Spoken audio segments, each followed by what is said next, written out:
Federal government appraises performance of all ongoing projects awarded to Julius Berger, taxed them on timely project delivery. In keeping with the directive of the Federal Executive Council with respect to all inherited and new projects being handled by a number of multinational companies being delayed due to issues of price differentials or poor funding, the Federal Minister of Works has opened a decisive discussion with Julius Berger PLC on all the inherited and new projects handled by them with a view to appraising their performance and take decisions on funding and milestones completion of all such awarded projects as part of the measures of the Renewed Hope administration to mitigate the sufferings of rail users at this moment of economic challenges. This was the outcome of the crucial meeting of the ministry with the management of Julius Berger PLC held at the ministry's headquarters, Abuja, on 7th August 2024.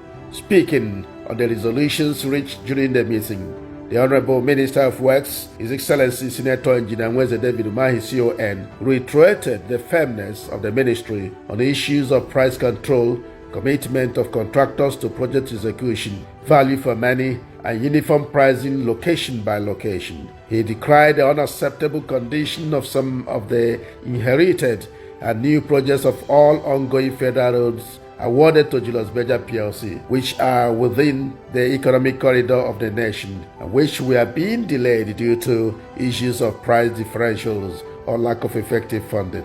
He listed the project affected to include the 82-kilometer by 2 dualization of section of Abuja-Kano Highway, currently handled by Julius Berger, the phase 2 of Lagos-Ibadan Expressway, whose pavement elements had been changed, the section 2A bypass at the second Niger Bridge, whose pavement elements was changed to concrete, the Bodobani Road funded by NLNG tax credit, the underdeck structural works at Third Mainland Bridge, at the Dodo Bridge and the Kata Bridge.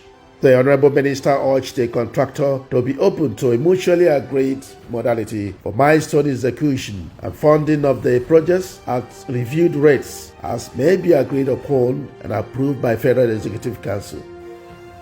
Our job is to develop this mechanism based on Fed directives, but the conclusion we have to involve the Minister of Finance and Coordinating Minister of Economy, and finally we take our recommendation back to Mr. President and of course FEC for consideration. On the section of Abuja-Kano Road agreed to be handled by Julius Berger PLC, he commended the quality of work being done but directed the contractor to stick to one carriageway at a time within the scope and conclude their works. The contractor was further directed to, within 3 weeks, fill the 2 carriageways with stone base and level it to alleviate the sufferings of rail users.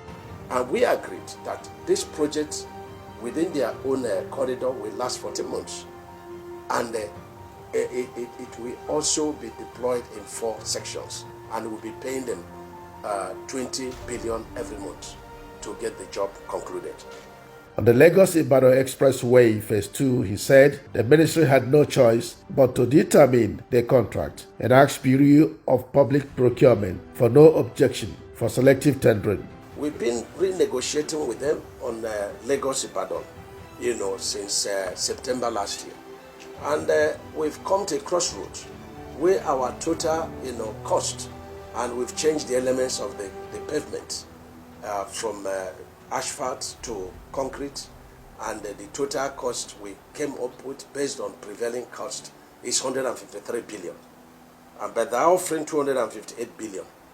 Because we've been on this since September, we have no choice than to determine this contract. And they asked BPP for no objection for selective tendering, whereby we will be sending our own advice of 153 billion to BPP, and we send their own of 258 to BPP, and then invite other contractors to also bid. And this we will conclude within the next 1 month so that we can get that job concluded.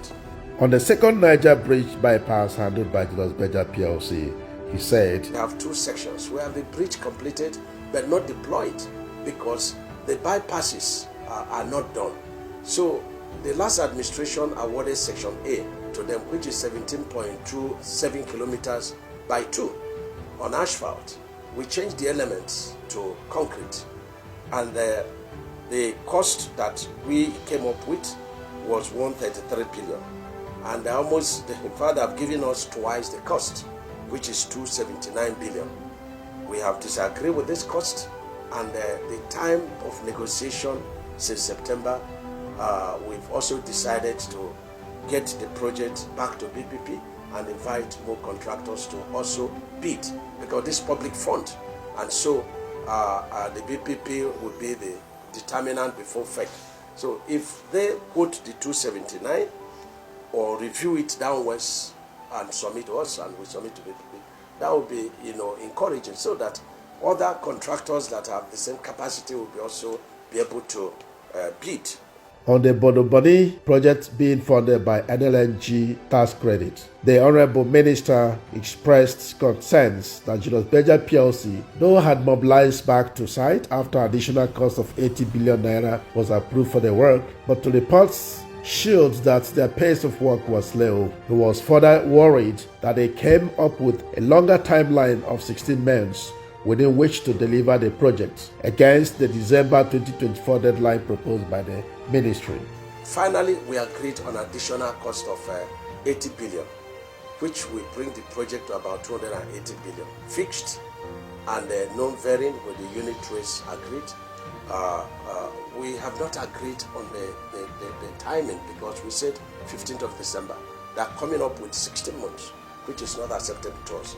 We believe by the time they come back this evening, we'll be able to extend our own expected completion period, but not 60 months. He urged the contractor to shift ground to a shorter timeline for the sake of the people. Concerning the underdeck structural works at Third Mainland Bridge, Ido Bridge and Kata Bridge in Lagos State, he commended the contractor for doing a fantastic job. The job that is going under the deck in Ido Bridge in Lagos, Kata Bridge and the Third Mainland Bridge, doing fantastic work there. We have no problems on pricing. We've paid 30% due to the intervention of Mr. President.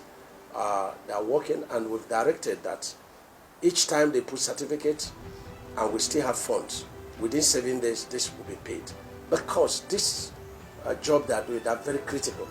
If I've taken the Minister of Finance and Coordinating Minister of the Economy through those projects, and for 53 years those bridges were constructed, no maintenance. And so the deterioration is so horrible and frightening. And right now we've closed the Third Mainland Bridge against big trucks. On the Dupani Road in Cross River State, the Odupani in Cross River, we have gotten an increment from Federal Executive Council to increase their project by 36 billion. Thereby raising the project cost from 54 billion to 90 billion. This was just approved a few days back. We want to know their response on that. Yes, we have agreed to change the construction to concrete. And our position is that they have to engage on one carriageway when we agree on this. And it's when we agree on all these ones where we do not have complete funding that we can enter into the second phase of what FEC directed, and that is to discuss about funding mechanism. In his remarks, the Permanent Secretary of the Ministry, Yakubu Adam Kufaramata PhD, stated that some of the ongoing road projects handled by contractors required emergency works to alleviate the sufferings of road users, and assured that all the supervising engineers will be on their toes to ensure that the ministry's policy of operation-free roads was carried out by all the contractors handling federal government roads nationwide. On the section of Abuja-Kano Zaria-Kano Highway handled by Julius Berger PLC, he said, information and requests that we've been getting from Nigerians flying Abuja to Kano, especially Abuja to Kaduna Road, the number of big bridges that have been created on that road, and with the permission of the Honorable Minister and his candid approval, to kindly request Julius Berger to see what they can do within 3 days to maximum 1 week. All craters and potholes on that road must be filled up. This was signed by Honorable Barrister Oji Uchenna Oji, Special Advisor Media to the Honorable Minister of Works.